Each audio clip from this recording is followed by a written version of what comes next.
What is going on, guys? Thank you so very much for joining me right here on Off the Script. I got a little bit of extra for you. It is September 13th, 2022. I am JD from New York, as always, coming to you from the OTS venue. Thank you guys so very much for joining me on your Tuesday afternoons, wherever you may be. Tonight, I don't know why, but tonight, we're celebrating NXT 2.0. And the first anniversary, their first anniversary, man. Holy shit. If that's something that people are excited about and excited to celebrate, man, I think you need to get yourself checked out. I don't know why anybody would be thrilled about celebrating the one-year anniversary of NXT 2.0. But regardless, because I care about the wrestling community and I love you guys, I'll be live tonight after the show is over, and we will see how different the show is 1 year later. Also, go check out all the other content on the channel. There's plenty of it coming out of last week's big week, major week for the podcast. And then last night, I was live for the Monday Night Raw post show. Go check that out if you guys want a quick recap of everything that happened on Monday night. Follow me on social media at JD from NY206. That's Twitter, Instagram, TikTok, and Cameo.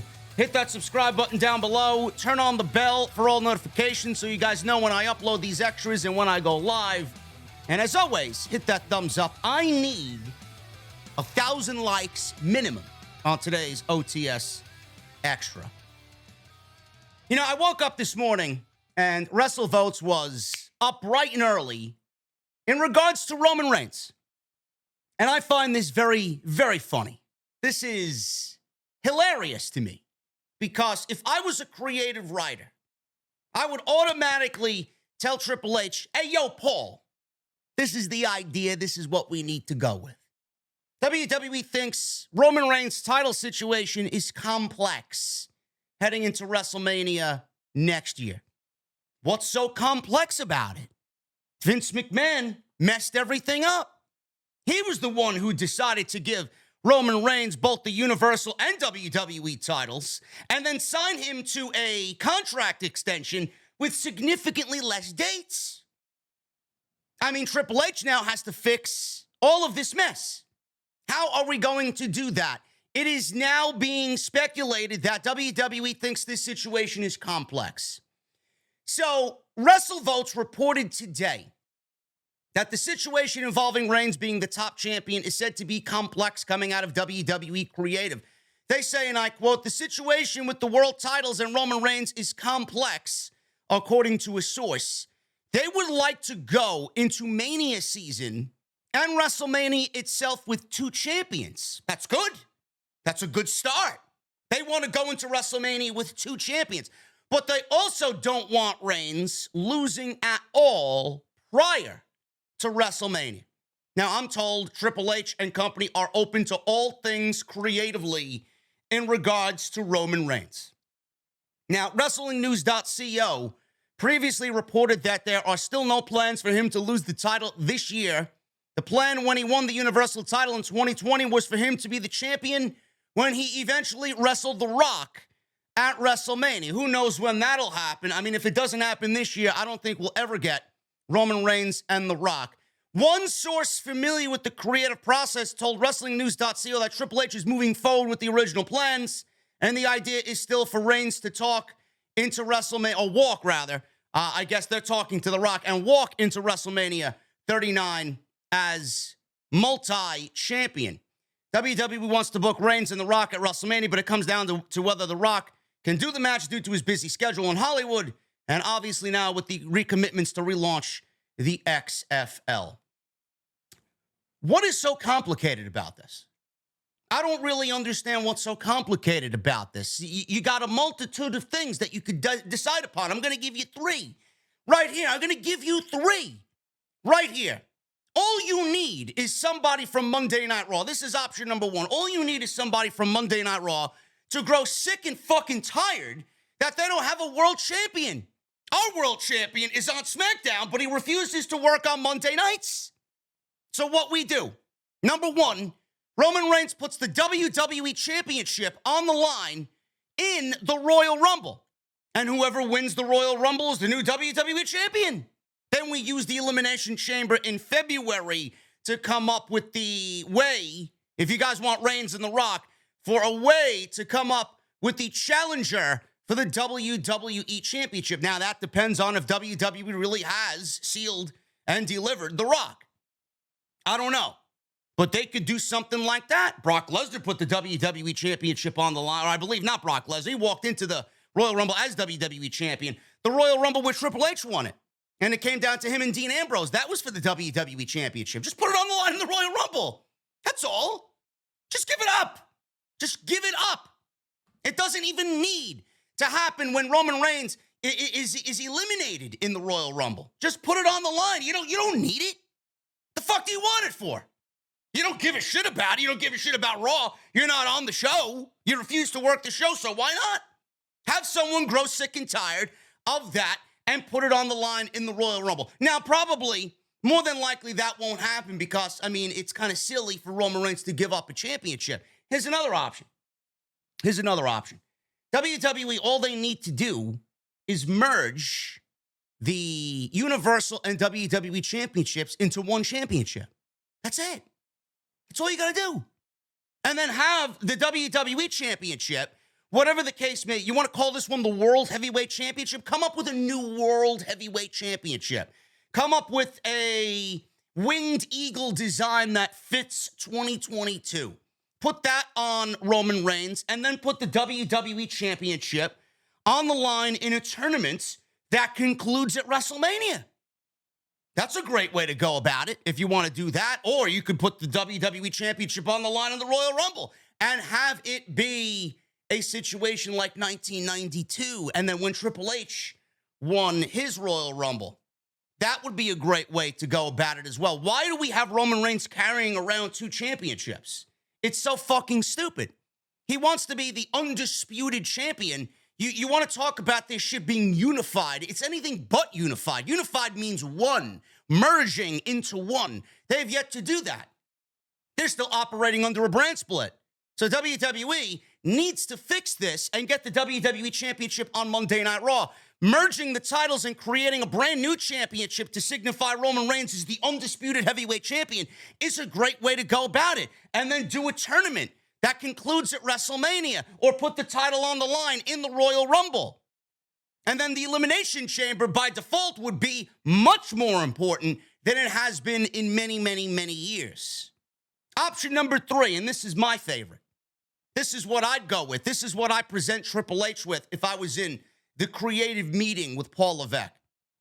Cody Rhodes is everybody says Cody Rhodes is going to be out for a long time. No doubt about it, Cody Rhodes is going to be back in the Royal Rumble. They are telling, he's out 9 months. Telling everybody that he's out for 9 months. He will be back in the Royal Rumble. He'll probably be ready to go by November. But they're going to hold him out because the Royal Rumble, it's signifying a brand new start. It's the start of the year. And they want to pop everybody with Cody Rhodes coming back after such a devastating injury and being a hero in that Hell in a Cell match and wrestling with that fully torn pec against Seth Rollins. Cody Rhodes wins the Royal Rumble. But he looks at the field and Roman Reigns is all he sees. He wants the WWE Championship. Now, granted, I've said this for many, many, many weeks now. If you're asking me, if you put a gun to my head, you're going to do Cody and Roman at WrestleMania. I don't give a shit about Roman versus Rock. I don't give a shit about that. That's the story that the majority of the geeks want out there because it concludes the tribal chief, head of the table storyline. But the story that I want is Cody Rhodes chasing his destiny and winning the WWE Championship. That's the story I want at WrestleMania. So Cody Rhodes winning the Royal Rumble and then challenging Roman Reigns on night 2 of WrestleMania is the way I'd go. But obviously WWE doesn't want that. They want him for some fucking reason to be the world champion against The Rock. How the fuck are you going to have that? You going to have The Rock come in and just ask for a title match? Roman's not going to put the championships on the line against Dwayne. What the fuck did he do to deserve it? Unless you're going to give Rock the Royal Rumble. You're not going to give Dwayne the Royal Rumble, are you? Is Triple H that fucking stupid? That would be everything that he goes against. Nobody wants to see that. And I don't think Rock wants to wrestle more than he actually has to. And I think he just wants to get this one match out of the way and say goodbye. So Cody Rhodes wins the Royal Rumble. He looks at the landscape of the World Championship situation in WWE. WWE, if they have The Rock, they're going to have The Rock. Obviously, they want to do Rock versus Roman. Why not Cody win the Royal Rumble? Have him challenge Roman on night 1 of WrestleMania for the WWE Championship, because that's the title that signifies most important to him. And that's the title that he's been chasing. That's the title he's referenced. That's the title that he wants to win for his father. That's a great story. And this is not out of the realm of possibility either. This could be a reality if WWE wants to go down that road. Cody winning the Royal Rumble, challenging Roman on Saturday night for the WWE Championship, beats Roman, and then he goes into Sunday night against The Rock and puts the Universal Championship on the line. Roman would wrestle, theoretically, night 1 and night 2 in the main event of WrestleMania. Now, there's 2 things that I want to bring to everybody's attention here, because I did post about this on Twitter, and I replied to the WrestleVotes thread, and people brought up these obvious, glaring issues. Number 1, Roman Reigns losing to Cody before he goes into the biggest match of his career against Dwayne. It would make him look weak. No, it won't.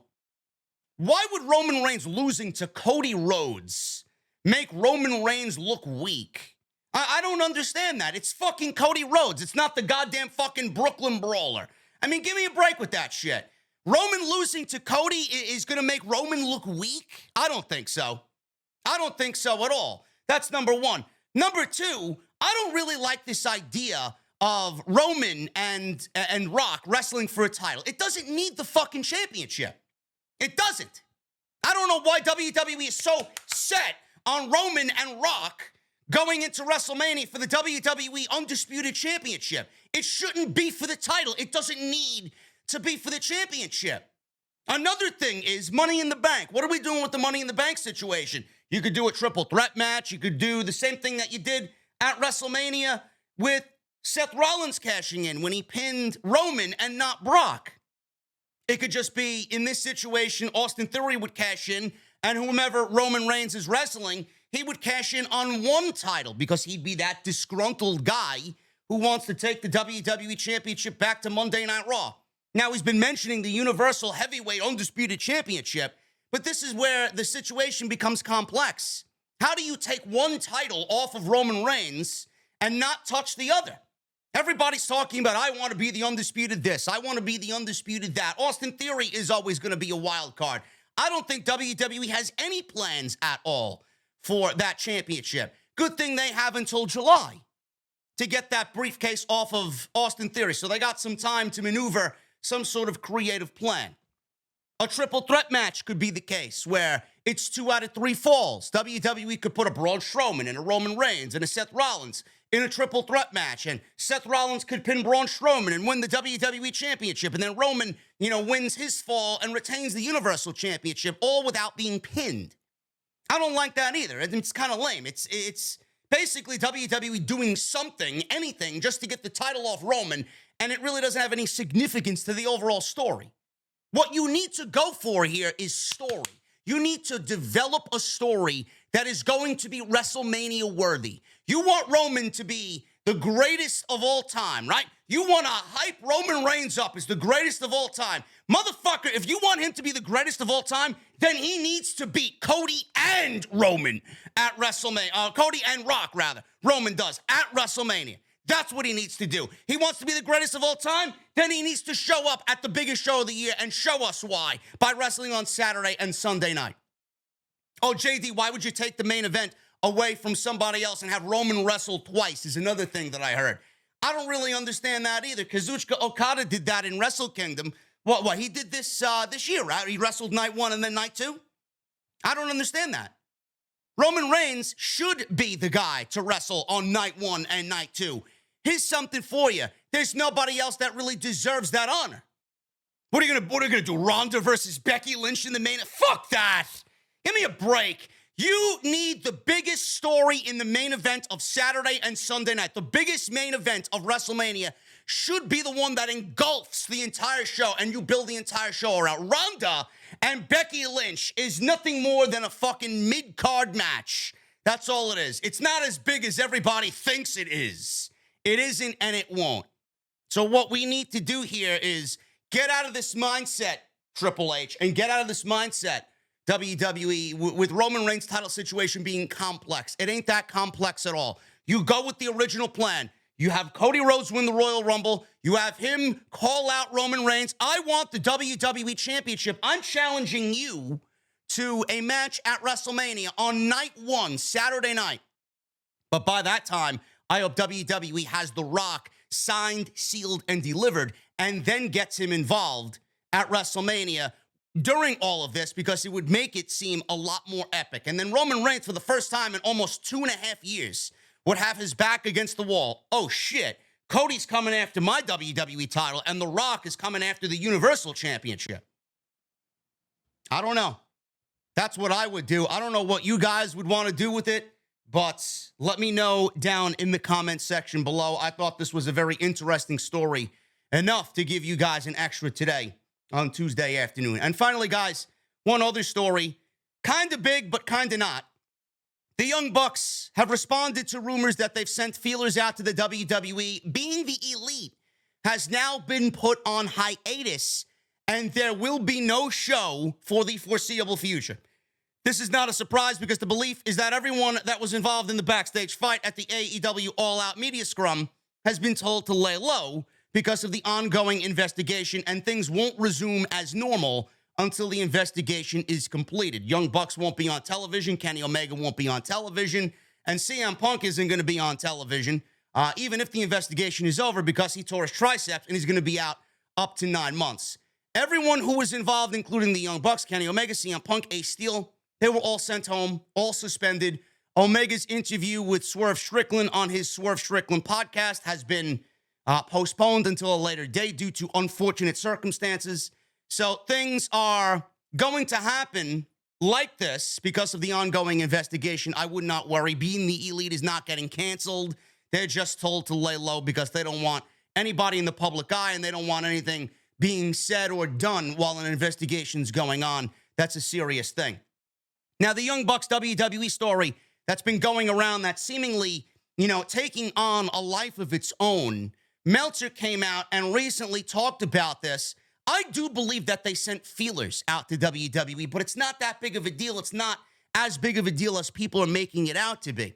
Meltzer noted on the Observer Radio that the Young Bucks have denied that this even took place. Of course they're going to deny it. Everybody denies it. This guy, Ryan Frederick of the Wrestling Observer Radio and podcast, or he's a moderator on the Observer website, he said this is 100% factual. Why would he go on Dave Meltzer's website and say that this is 100% factual if it's not true? I mean, unless he went into business for himself, I don't see that happening. I do see the Young Bucks sending feelers out through their friends. That's nothing that is out of the ordinary. That is normal behavior. Hey, we got contracts coming up in about 1.5 years. We want to know what's going on. How does Paul feel about us? Is there interest in bringing us in? Is there anything going on with the tag team division that would pique our interest? We're interested. We're open to discussion. Obviously, we're going to keep AEW in mind. We're going to go back and forth. We're going to find out what the best deal for us is and how much money we can make right now. The Young Bucks aren't really the Young Bucks anymore. They're getting up there in age. They're not going to be able to do all the flippy, divey shit that they do for too much longer. They want to maximize what they can right now and make the most money they can while they're still here and active and able to do what they do. Meltzer says this, and I quote, "We talked about the WWE story. The only thing I know on that is that they've said the story is not true. They talk to people in WWE. That's not unusual, but time will tell on what happened and what's going on and everything like that. But I do know that they've denied that stuff." Meltzer then goes on to say something ridiculous, and he continued pointing out one aspect of the story that he thought was weird. Comes down to Matt and Nick Jackson going through an intermediary after speaking with Triple H directly in 2018 before signing with AEW. He says this, and I quote, "One thing that's kind of weird to me, it's like the nature of the story is that they called a WWE talent," which I do believe they did, because they have a lot of friends in the company, who I'm sure they did call and wanted to get in touch with Triple H or something, right? Who's to say that they wanted to get in touch with Triple H? They were just gauging interest and locker room vibe about potentially bringing them in. It's like, why would they? If you want to get in touch with Triple H, they negotiated with the guy in 2018 a lot. So why would you need an intermediary to go through? If that was your goal, why? That's the thing that doesn't add up. I'm not saying it didn't happen. I'm saying they denied that it happened. Why would you expect them to go talk to Paul Levesque directly while under AEW contract? Why would you expect them to do that? They're not fucking stupid. They can't legally talk to Paul Levesque. So I don't even know why he's talking about Triple H reaching out through a friend and why they're doing that instead of going right to Paul Levesque because they negotiated with him in 2018. You can't do that. I don't even know why this is a fucking story, to be quite honest with you. I will say this. Feelers. I believe they sent feelers out there, not to Paul Levesque, but to friends in WWE and to see what the vibe in the locker room is.